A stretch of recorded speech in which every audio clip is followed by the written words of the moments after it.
Hello, everyone. My name is Giorgio Riello, and I'm half of the organizing contingent from Warwick University, and a quarter, I would say, of our presence from the University of Warwick. And I have the pleasure of chairing the first panel of today on colonial fantasies, and I think we should go directly to the first paper by Bertie Mandelblatt from the John Carter Brown Library at Brown University, entitled Potato Pieces and Jardins nègres, Mapping Colonial Fantasies of Self-Sufficiency in Plantation America. Bertie.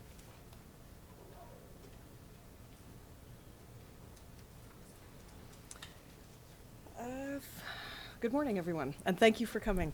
I'd like to start by joining the conference participants who have spent a couple of minutes at the beginning of their presentations by thanking the David Rumsey Map Center staff, Salim, Charlotte, Deirdre for all of their organizational work. Certainly everybody from Stanford, Karen and Martin, and the Warwick crew or team as well, for bringing us all together. This is a wonderful opportunity to talk about maps. But I'd especially like to issue a warm thanks to David and Abby Rumsey for their commitment to buying maps, collecting maps, making maps available for researchers and encouraging research on them.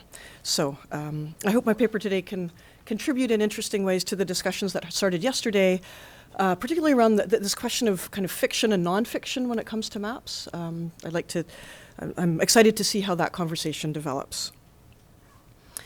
European plantations across the tropical zones of the Americas were concrete sites of the intersection of highly individualized indigenous ecologies with newly globalizing economies of export commodity production.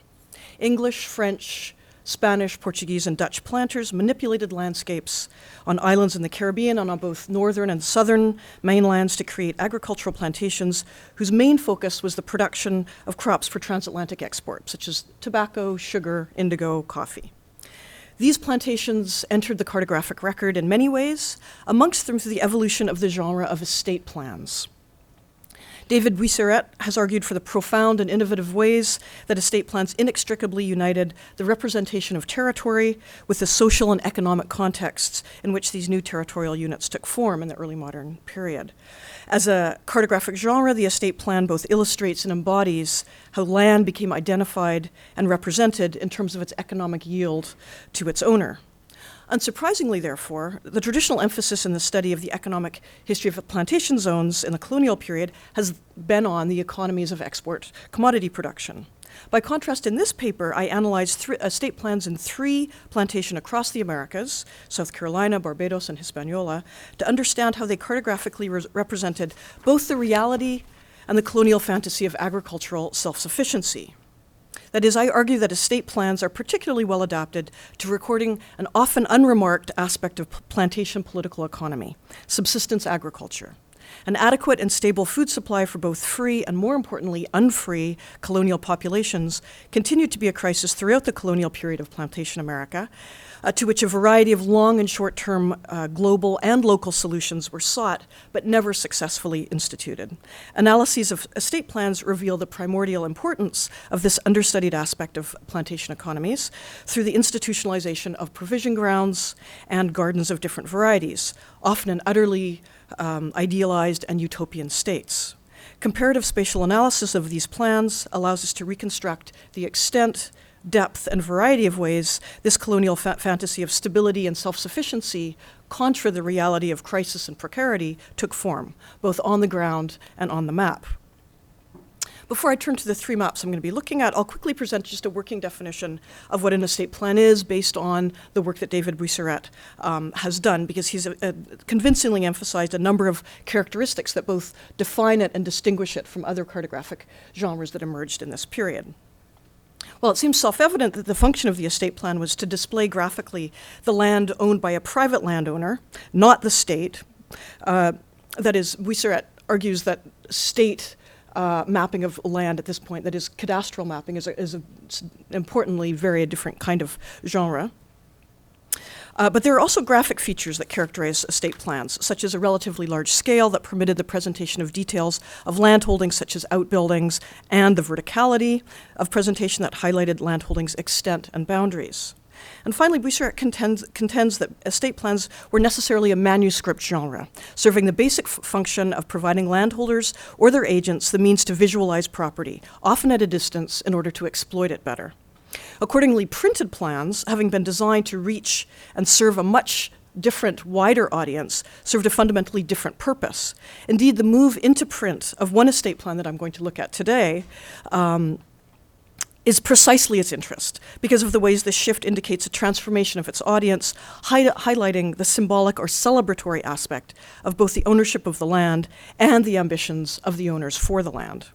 Indeed, by highlighting this shift, I argue, these three plans together demonstrate that the line dividing the purely functional aspect of a state plan is inextricably linked to the rhetorical claims to ownership that are inherent in this cartographic genre. Buisseret himself continually underlines the profound importance to the genre of the complex interplay between the purely functional or technocratic and the celebratory. So now we'll look at the three estate plans that illustrate in different ways the argument that I'm trying to make. The first is of wooden. It's hard to tell this from the image, but in fact it's paper on a wooden, backed on a wooden frame that's hinged. It was intended to be closed and taken with the owner. It was surveyed in 1646. This is an estate plan that was surveyed in 1646 for Captain Middleton, a planter in Barbados who was active as early as 1638. The surveyor was John Hapcott, one of two known English surveyors in the early history of the colony. It occupies a place of prime importance in the archival history of Barbados, being one of the only surviving cartographic representations of this period, its appearance predating the first printed map of the island, that accompanied Richard Lygon's 1657, A True and Exact History of the Island of Barbados. Amongst other things, it shows the way food gardens were integrated into the layout of the plantation at a pivotal moment in the colony's history, as it was veering away from tobacco and ginger and cotton, secondary crops, towards large-scale sugar production. During and after this transition, Barbados would remain England's most important sugar-producing colony until it was overtaken by Jamaica in the 18th century.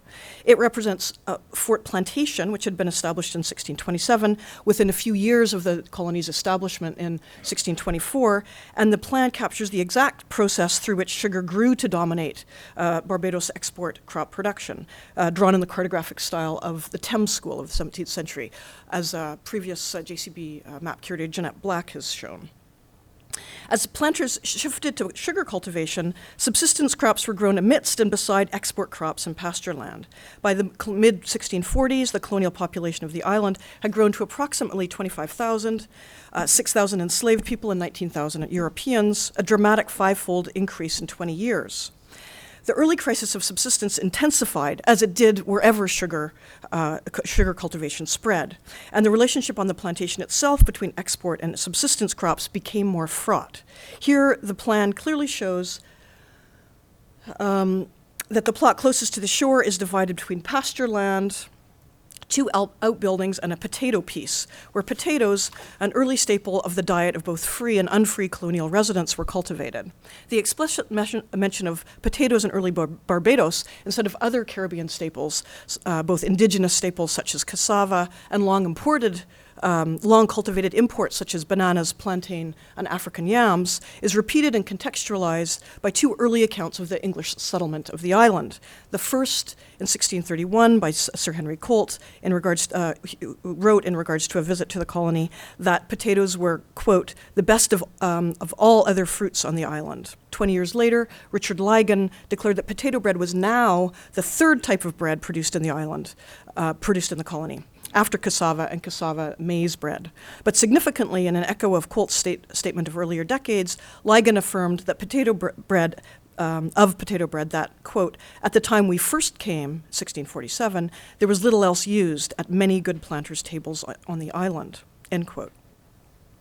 As well as serving as a base for bread in these early years, Lygon says potatoes were also used in the production of mawbee, a popular fermented drink quote, the drink most generally used on the island, end quote, that he describes as being similar to Rhenish wine in the strength of the spirit and the finesse of the taste.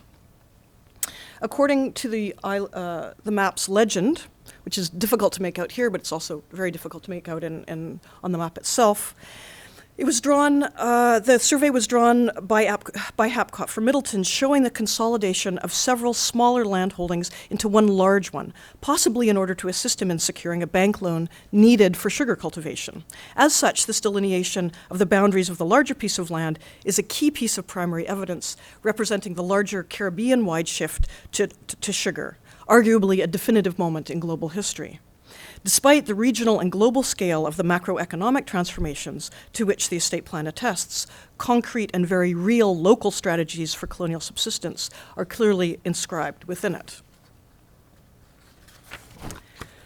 Unlike the Barbados manuscript estate plan that I've looked at, the next estate plan is entirely fictive, making the presence or absence of subsistence agriculture particularly interesting, although admittedly it does stretch the definition of estate plan perhaps beyond recognition. In 1717, the Carolina proprietors granted the land between the Savannah and the Altamaha, that's the Savannah and that's the Altamaha rivers, to Sir Robert Montgomery, who proposed the creation of a new colony independent of colonial authorities in South Carolina to be named the Margravate of Azealia. Montgomery's 30-page printed proposal for the colony was accompanied by a map in which the organization of land and labor, the spatial relationships between colonial residents, and the layout of commercial crop production were all clearly delineated. Set out in a 20-mile square grid containing a total of 256,000 acres of land, the plan presents graphically the ideal colony that Montgomery was proposing.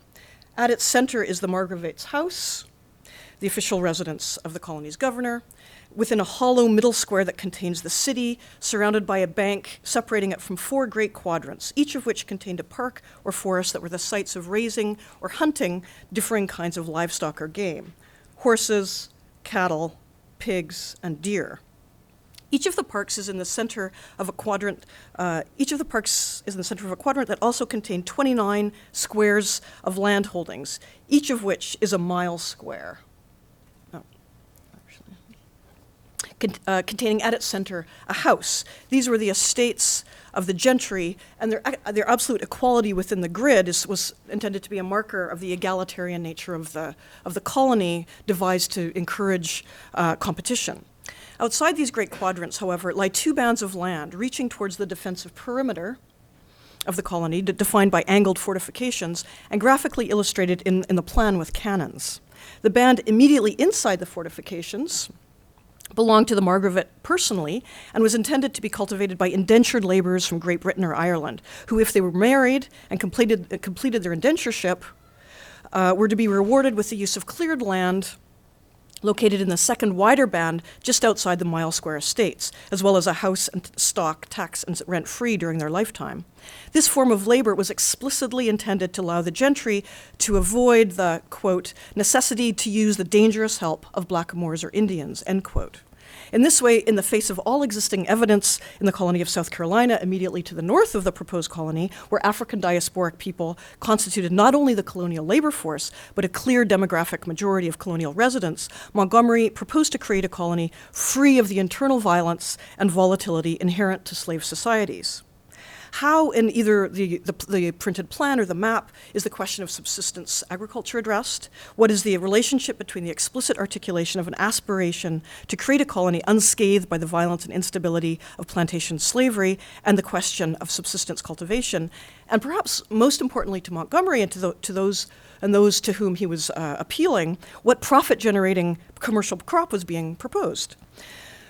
Well, both in the proposal and in the Royal Charter, Montgomery appears to sidestep a concrete position on the issue, essentially by stating that the geographic location of the island, of the colony, would permit every possible and currently profitable commodity to be produced there. In the proposal, Montgomery enumerates coffee, tea, figs, raisins, currants, almonds, olives, silk, wine, and cochineal as commodities colonists are currently required to purchase, but are produced in the territories of the same latitude of Azealia. So there's an explicitly geographic argument there. The Royal Charter optimistically repeats this list. I'm not going to read this out, you can read it yourself. In fact, the only concrete example that Montgomery pursues in detail is the production of potash, used in dye making, glass making, and soap boiling, and he briefly talks about its production from timber supplies. Subsistence agriculture remains more or less unmentioned, except for the very brief mentions of rice and corn, i.e. maize. But the estate plan presents a fascinating counterpoint to this kind of textual discussion.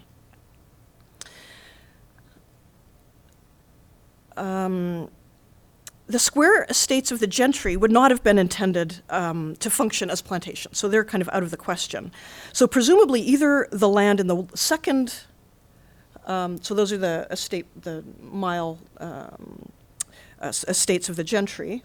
So either the land in the second wider band located immediately outside the square estates, or the Margravettes' own narrow band of land immediately inside the line of fortifications, or both, were intended to support both commercial and subsistence agriculture.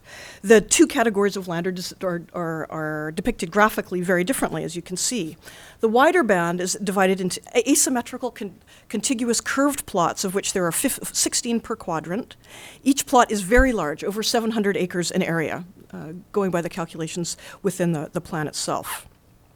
And each plot is distinguished from its neighbor by roadways and by the nature of the cultivated crop. Here the mapmaker who's drawn up the map has taken pains to differentiate crops, although it's impossible to really know what's being referred to. The Margravettes' own land, in the narrow band is depicted more simply by rectangular plots identified by regular lines indicating crop cultivation. The band as a whole being empty of houses or roadways, other than the highways separating it from the second band. The lack of identifying features does two contradictory things at the same time.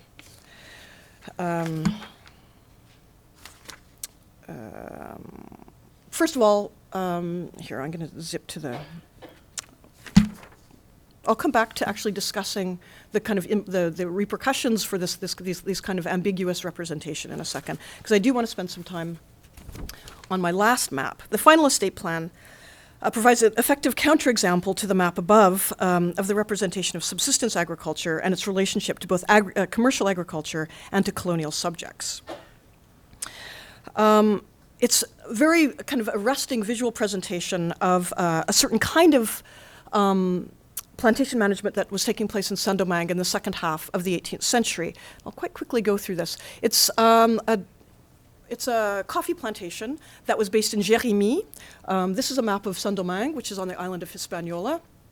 And this gives us a sense, this is a close-up that gives us a sense of where Jardins is in Saint-Domingue. It's on the southern peninsula.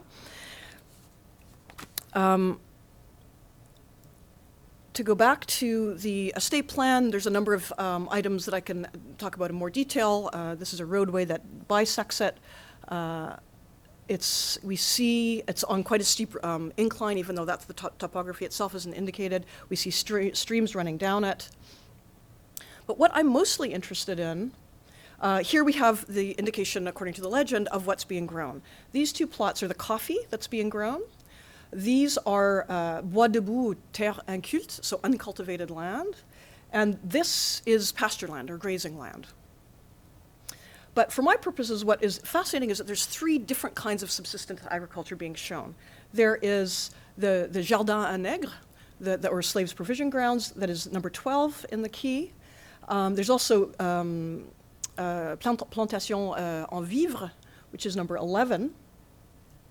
And just to give you a sense of where that is, this is number 12 and this is 11. So they're both located quite a distance from the residential complex. This is the residential complex. The small complex, well, you can see it, and I'll have a detail in the next slide. Off to the right is where enslaved workers would live, but this is the residential complex of the planter. And that, in fact, is a third. It's Jardin Potager. So what is interesting for me is the fact that there's three different things being represented all at the same time. And there we have a close-up. But just to speak in a little bit more detail, clearly, again, we have the differentiation of crop cultivation in the uppermost plot, which is the Jardin à nègres, where enslaved people would have been growing their own plots. And in the second one, that is those three small plots indicated with number 11, we have the same crop being cultivated. And what's interesting there is my argument would be These are crops that are grown in order to enter into intra-Caribbean or local trades in provisions. This is an area of research on which very little has been done. We know that these trades existed and were essential for the survival of the colony, but I think here we have graphic evidence of probably banana or plantain being grown. Here's a close-up of the Jardins potager. You see it's almost sketched in laterally. So this would have been where crops, particularly vegetables for the planter's table, would have been grown. And there's a huge amount of detail. These are the kitchens. We have a dovecot and a poulailler, which is where doves and fowl of different kinds would have been raised. Well, I've gone a little bit too far. I've zipped through a huge amount of material. But the good news is that leaves me good time for my conclusion. The estate plan reveals and indeed establishes what many textual accounts occlude, the land use patterns and informal economies brought into being by the everyday lives of free plantation residents, but also, and more importantly, those of enslaved workers and other enslaved plantation residents. In conclusion, the representation of subsistence agriculture in these three estate plans provides a direct link to the social lives of plantation labor through the symbolic representation of the agricultural potential of plantation land. In some senses, it betrays the colonial fantasies of the surveyors, cartographers, and land-owning estate planners who lay behind the production of these cartographic works, whose main concern was often as an increasingly highly aestheticized graphic document that celebrated ownership of and mastery over land as it was to visualize parcels of land in order to manage production more efficiently.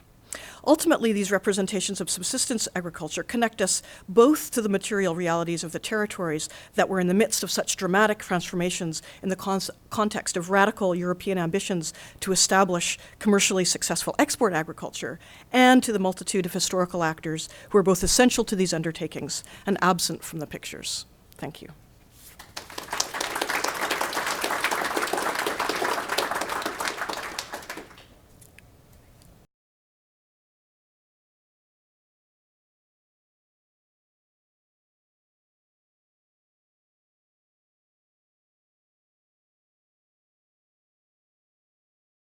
Thank you, Bertie. And our next speaker is Nathan Braccio from the University of Connecticut, and his paper is entitled English Fantasies of Indigenous Deeds, the Strategic English Employment of Maps and Algonquians. So I'd like to start my talk today by briefly acknowledging that we are currently on Indigenous land. We're on the land of the Muwekma Ohlone tribe, and my project was written and researched on the lands of the Algonquin nations of New England, the Pequot, the Mohegan, and the Nipmuc. While this land today is no longer owned and controlled by Indigenous people, the belief that it is no longer their land relies on a set of European assumptions about connections to the land. My paper today will trace a small part of the process of not only how Europeans seized land from Indigenous hands, but how the English in New England legitimized their ownership and permanently imposed their property system in America. Specifically, today I will be exploring why English mentioned Algonquins, who are the Indigenous people in New England, on their maps. While on the surface, mentions of Algonquins on maps may seem to challenge the idea that cartography supported colonial efforts to render Indigenous people irrelevant, I am arguing that the English put Algonquin on their maps as a way of appropriating their voices and their previous land ownership in support of colonial agendas. More specifically, the English included Algonquins on maps to show land transfers from Algonquins to English. These transfers then served as evidence in the English legal system of legitimate land ownership. As colonists began to compete for desirable land, the legitimacy of ownership became a concern. As William Cronin has pointed out in his work, Changes in the Land, colonists turned to two sources to legitimize their claims: the Crown and Algonquins. For the transfers of land from Algonquins to be a source of ownership, the English also needed to believe that Algonquin conventions mirrored their own. The English forcibly imposed a property system and regime upon the Indigenous people. In making maps, colonists naturalized this system and co-opted Algonquins into it, erasing indigenous traditions of land exchange. This whole process runs counter to the assumption that the English did not view indigenous ownership and sovereignty over the land as important. As colonies and towns began to clash, it was not advantageous to claim that indigenous land ownership was subordinated under English sovereignty. When two different colonies claimed the same area of land, often with conflicting crown grants, they turned to indigenous ownership and legal transfers of land to buttress their claims. While written records, specifically deeds, of land transfers seem like they would be enough, the use of maps is telling. Colonists really only began to turn to maps in their internal strife over land starting in the late 1630s and early 1640s. Both maps and records of Algonquin land ownership served as evidence of who owned property and who owned what property. Maps showed ownership through boundaries and labels, and deeds showed ownership through chains of exchange. The combination of these two tools seemed natural. Furthermore, Algonquins were the ones to initially connect maps and records of land transfer in the English mind. The first map I'm going to talk about today is actually one of the first maps of land transfer in the New England Archive and was almost certainly produced by an Algonquin. Now, this is a map that wasn't included in my longer paper for those of you who read it, so I'm going to start out, I need to give a little bit of background. So in 1637 and 1638, the English waged a genocidal war against the Pequot people of southeastern Connecticut. The Pequot had been a regional power, and during the war, the English had to pursue a relatively bloody strategy. They initially were losing in the early phases of the war. But by early 1638, they had turned the tide after several large massacres and were chasing down fleeing Pequots across the length of Connecticut. Massacres of prisoners and those who surrendered were commonplace.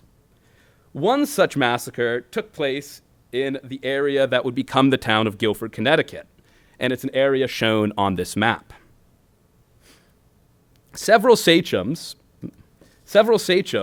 including several sachems who are leaders of the Pequot, including one of their primary sachems, were beheaded in an area that the English referred to as, quote, Sachem's Head, referring to the beheading.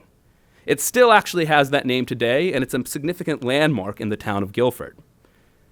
With more than half of the Pequot population dead at the end of the war, including their leadership, the English claimed their former territory through the right of conquest, an acceptable, if rarely used, legal basis for territorial control in the English system.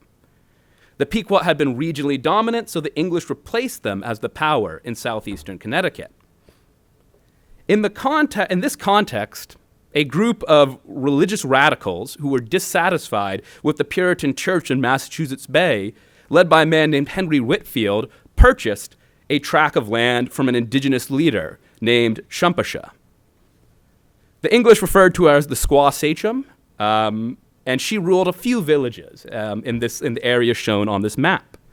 The exchange produced a deed in which both Shumpusha and Whitfield signed the document.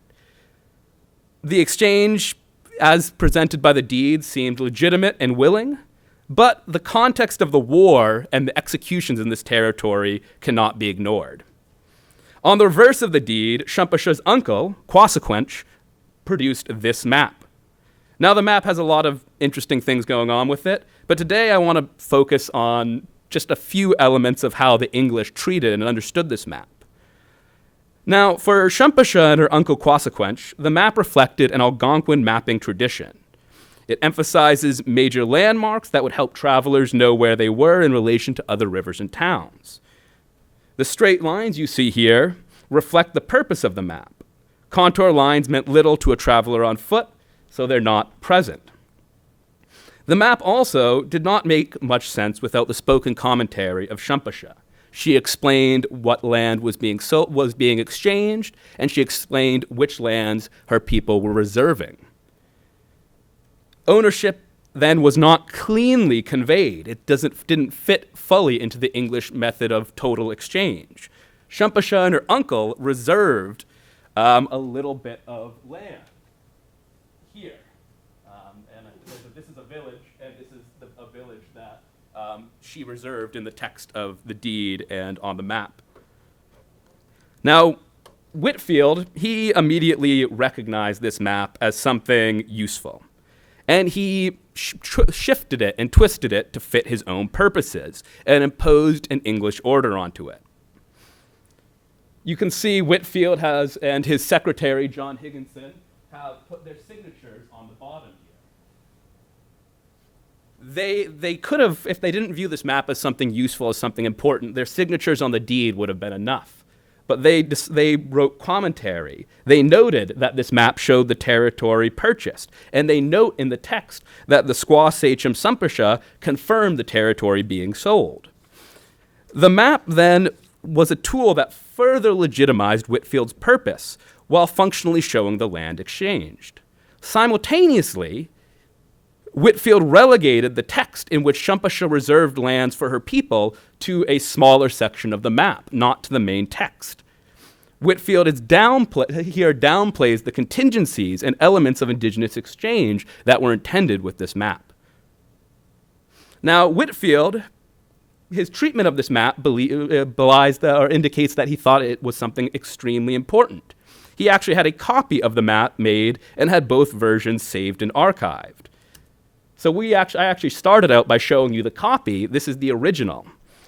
You can see between the two, the copy has imposed a little bit more of an English style. We have more linear lines, more care in the kind of ensuring that those lines are parallel. But there's a few other differences. The new map has a change in text. There's essentially a few different words, but one that matters. The English implied with a single word that they were the authors of the map. In the original, we have the land being the description, the map being given by Quassaquench. And then the squaw sachem confirms the map after it's shown to her. In the English version, the copy of the map, the description is being given to Quassaquench. A map originally produced from an Algonquin tradition with a single word became an example of Whitefield's authority over the landscape and his knowledge. With the map, the English were able to impose their land ownership and find a tool in their exchange system. Now, the role of Algonquins in this map in buttressing a claim to legitimate territorial ownership actually continues to this very day. Guilfordites celebrate Whitefield and his fellow colonists, and recently actually built a monument to them. They will joyfully say that their town was purchased peacefully, not taken in violence, and they'll point to the purchase and consent of the squaw sachem. The map, in that way, erases the violence and colonial impositions that accompanied the taking of indigenous lands. But this is then undermined by the fact that there's an area in town called Sachem's Head, and that the yacht club who occupies that area has a head on red background on their flag.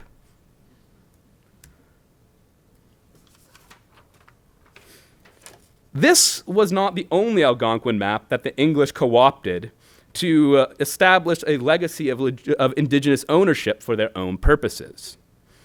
The circumstances and purposes of this map here differ greatly from the map of Guilford. Instead of being produced as part of an exchange, this map was produced explicitly to aid colonists from Connecticut in an ongoing land dispute with Rhode Island. Both Connecticut and Rhode Island had overlapping claims to territory between the Pequot River, which they renamed the Thames River after the Pequot War, and the Narragansett Bay. So, I know you might want to pronounce it the Thames, but in New England it's the Thames, and there's Narragansett Bay.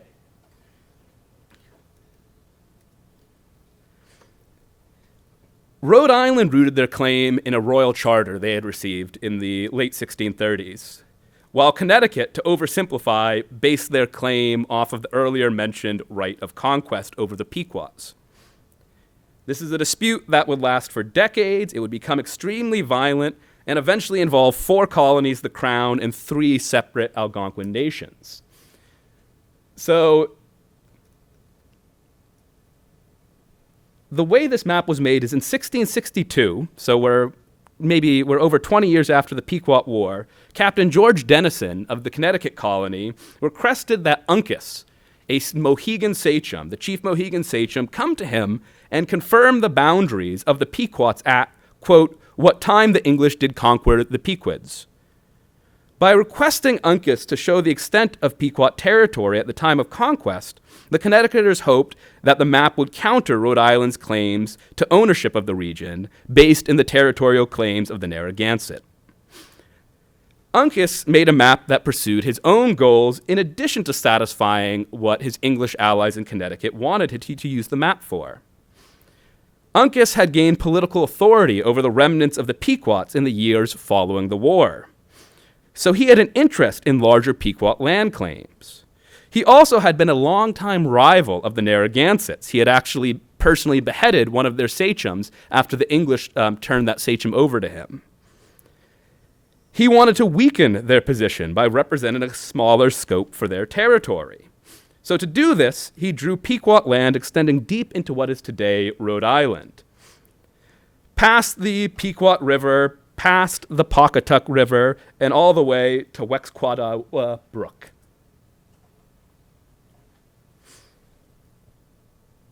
The Connecticuters had little trouble fitting this document into their territorial disputes with Rhode Island. The format of the document transformed Indigenous mapping practices and history into English-style testimony, typical in colonial court records. Algonquin traditions became part of the English legitimization of ownership.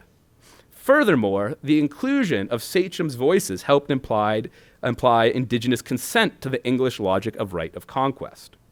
In reality, Narragansetts continued to own the land despite Connecticut's legal fantasy to the contrary. Now, after this document, maps of all types being produced in New England and England started to mention the Narragansetts or the Pequots. The choices maps made reflected positions either consciously taken or unconsciously absorbed from informants in previous maps on who was in the right in this rapidly escalating land dispute.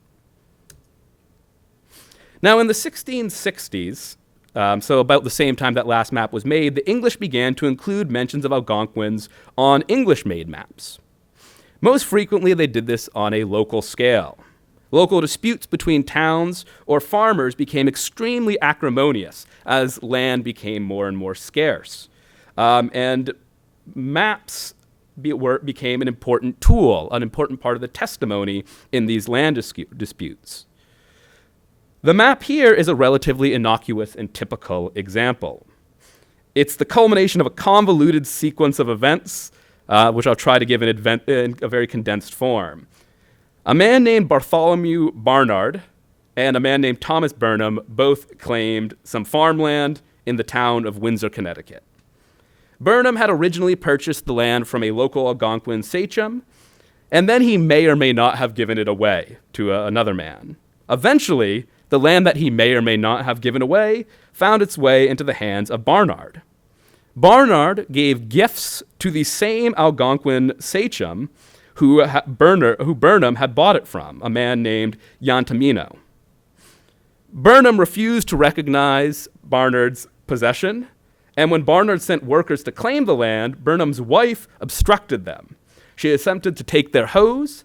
Eventually, she upended their seed corn and kind of kicked it into the dirt. And then finally, she went to retrieve a, quote, good club, which she menaced them with until they finally gave up. Barnard then brought the case to court, and the surveyor, William Williams, made a map for the court that showed the, quote, land above now in controversy.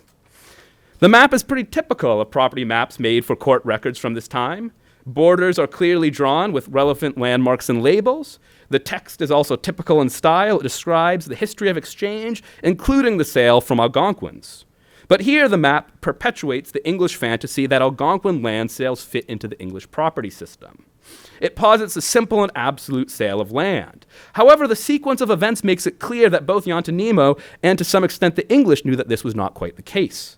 Barnard's repurchase of the land from Yantamino suggests that despite the initial sale, Yantamino still believed his people had some level of authority over the land. Perhaps we can call it sovereignty. Barnard recognized this, but it did not serve his purposes to show this on the map. He needed to establish permanent, uncomplicated ownership. I also want to briefly note that this map uses several indigenous words, including the name podunk, and the word swamp, which swamp is, yes, an Algonquin word that has been adopted into English. Yet by the alchemy of this map, those two places, the swamp and podunk, have become English. Now, not all maps used in disputes between English included Algonquins. A very imaginative map of the fictive colony of New Cambridge worked to downplay and even erase Algonquin presence on the land. This map represents the claims of the Duke of Hamilton, which included the Narragansett country I mentioned earlier. Since Hamilton received his land from the crown and not Algonquins, it was actually inconvenient to him that Algonquins occupied this land. So there's no evidence or mention of Pequots or Narragansett settlements on this land. Instead, he focuses on imagining a new colony while making an argument against other claimants to the territory. The text on his map delineates the massive borders of his colony, and they kind of criticize the religious intolerance of the colonists in Massachusetts Bay. He also shows mostly unimproved area, so by showing this unimproved area, he's saying the colonies that had been there previously have not done their job. Now, to conclude quickly, the English used maps and mentions of previous Algonquin ownership as tools in their desperate attempts to gain and maintain control over land within the English legal framework that they were establishing. Collectively, these maps at first glance seem unlinked in purpose and style, but they all contribute to an English fantasy of legitimate ownership, and they are integrated into the English colonial project. Even though the English are claiming legitimacy through previous indigenous ownership, they're imposing English logic and assaulting Algonquin conventions of ownership and property. In this way, we can see that the inclusion of indigenous maps and evidence of indigenous people on Europeans' maps was not a challenge to the colonial order. Instead, it was an attempt to ventriloquize Algonquins to support a colonial project. However, these same maps did provide Algonquins with an opportunity to pursue their own geographic agendas in a world that the English were coming to increasingly dominate politically and militarily. Thank you.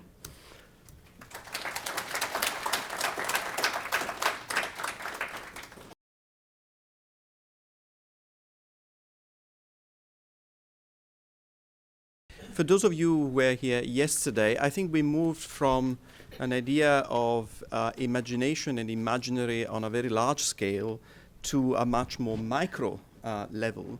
And as Bertie was saying, on the ground and on the map, and this has allowed us to think about the ways in which we imagine social models, apart from usage of land, but also how the imagination is played very well within claims indeed of property rights that should lead to erasure, but it doesn't in this case. So I open to the floor for questions. I have a mic here. Do you want to stand here? Thank you to both speakers. The question is for Bertie.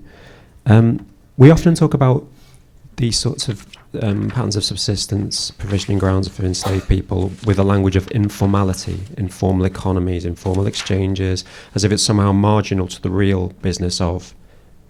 But when you see them on plans, this is not informal. This is like, at least from the perspective of the surveyor, this is central to the working of a system. Now, I know that might be a fantasy, but do you think if we take the types of evidence that you're presenting more seriously, do we need to consider the language of informality as a way of thinking about these sorts of processes? Thanks, David. That's an interesting question, and I think the reason that the language of informality when it comes to subsistence has persisted is because of the way the discipline of economic history is developed. That is, the only thing that's taken seriously are these very formal export economies that that produce a tremendous amount of paperwork, demand a huge amount of attention, generate a lot of money, and direct people's attention in a certain way. So I think that's actually one of the strengths of looking at graphic kinds of evidence, cartographic in particular. You're right. For the cartographer, there was nothing informal about this. This was and potentially for the, and most certainly for the landowner. And I think that holds true even in cases where that's not necessarily inscribed on estate plans. That is, in many, many, many pieces of evidence that I've read, primary pieces of evidence talking about plantation management, a huge amount of energy was put into trying to figure out how to feed people. Typically, economic historians have not paid attention to this. So I think it says more about economic history as a discipline than it says about what was happening. And that's why I think estate plans are a really important kind of visual, graphic, pictorial kind of primary sources to be looking at for this kind of thing. In particular, in that last estate plan, this idea of intra-Caribbean, a couple of people have started to work on that, but there's very little work done on these inter-island trades that absolutely existed. So that this is, there we go. I would argue that this is evidence for the existence of it.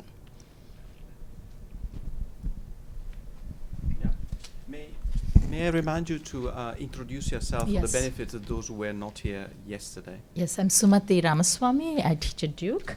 Thank you, both of you, for just these brilliant papers. Nathan, I have a question for both of you, but I wanted to suggest, Nathan, to you especially, that your paper confirmed for me the wonderful argument that Bruno Latour makes about the map as an immutable mobile.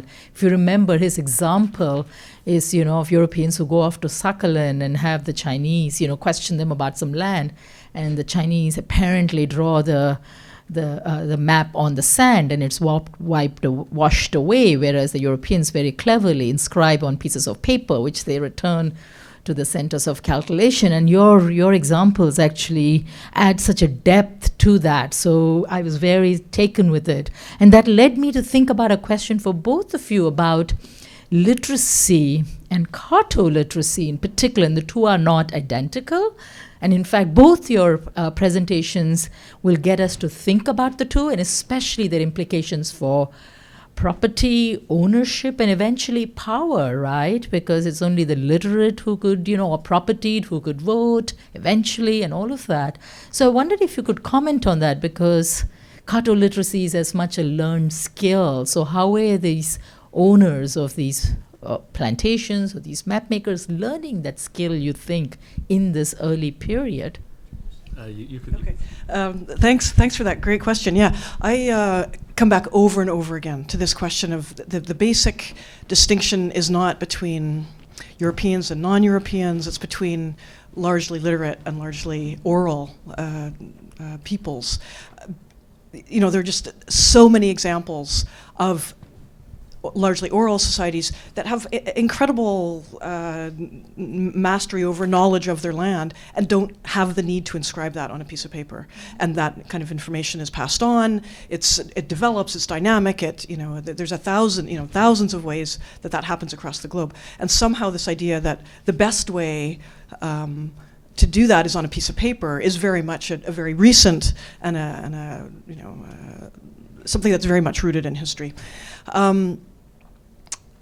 So in terms of plantations, actually, maybe what I'll do is I'll approach the other part of your question when it comes to this question of how did Europeans learn to do this? Because another aspect of my paper that I didn't have time to talk about is this idea of the rise of the surveyor, which is really, really important toward in the professionalization, in the evolution of the cartographic genres.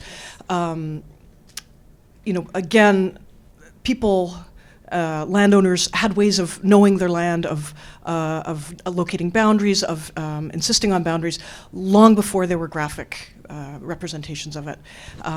But the rise of the surveyor as a profession meant that there was a new audience and a technically trained audience that could respond to that. And again, that's something that's very much rooted in a particular kind of sets of histories. It's not universal. And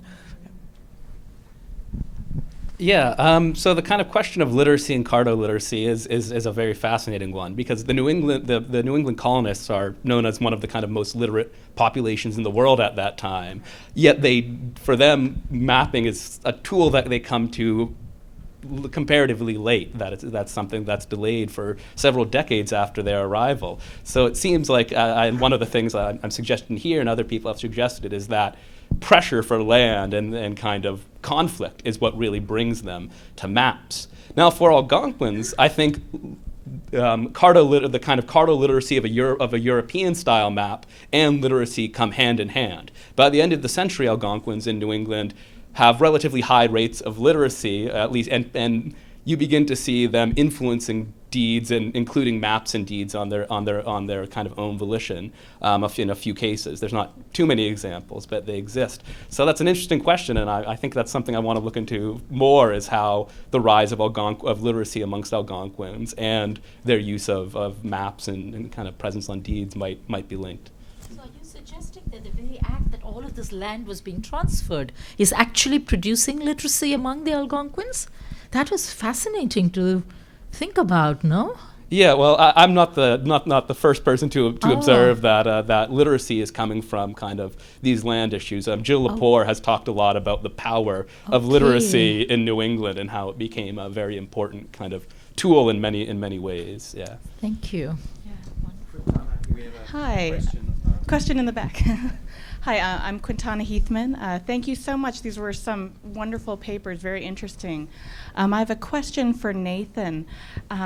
It's fascinating to me how it seems like the English are sort of picking and choosing with the land knowledge of the Algonquin to support various claims, as you state. And in these cases where you're seeing these disputes, do you see others refuting that knowledge that they're pulling from? Because it seems like you could sort of pick and choose a little bit. Does someone else say, no, that's not right, actually that Algonquin knowledge says this instead of that? Is there some more discussion about that? Are these maps not just sort of the end of the discussion?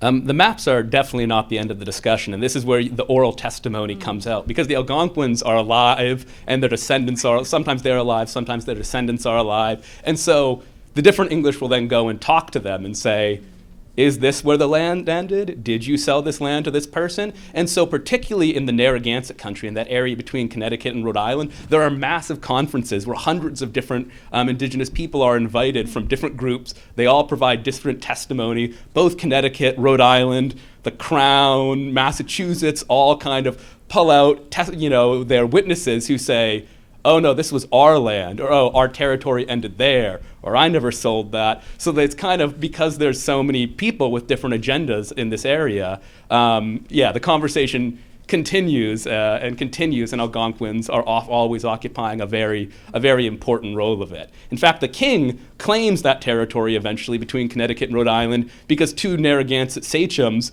on their deathbed said, we're giving this land, our land and our people, to the king. And so he then says, I have this document, Connecticut has their own document, and so there's kind of this everyone's pointing to these Algonquins who are then coming forward and adding their testimony and really having a decent say in how things shake out. They have a lot of power, even if it's within this English system. Thank you. I believe there's a question there. Thank you. Alberto Diaz-Calleros from Stanford. So this is a question for Bertie, and it's a little bit about the fact and fiction that you started by mentioning. So the second map, to what extent should we take it at face value? The claims are completely overblown. Silver mines and cochineal at this latitude. I mean, give me a break. But obviously, they want to sell these estates. They want to sell. This. It is a commercial enterprise of trying to create this. So there's something really about what is part of the imaginary. The map maker himself does not believe. I would think, and maybe another part they do believe. Let's say where the crops should be located. How to think of this kind of ideal setup. So thinking about just the location of crops, so it's a two-part question. What I've seen in the Caribbean, for example, in St. Lucia or in St. Kitts, which are a little bit less, it's not like Barbados, which is so flat.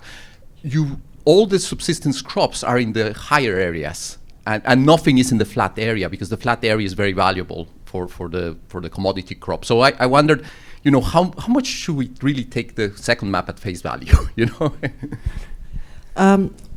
Well, I think what my interest in this map is not that we should take it at face value. I think it's a fascinating example of many things, but probably the least among them is somebody's concrete plan for starting a colony.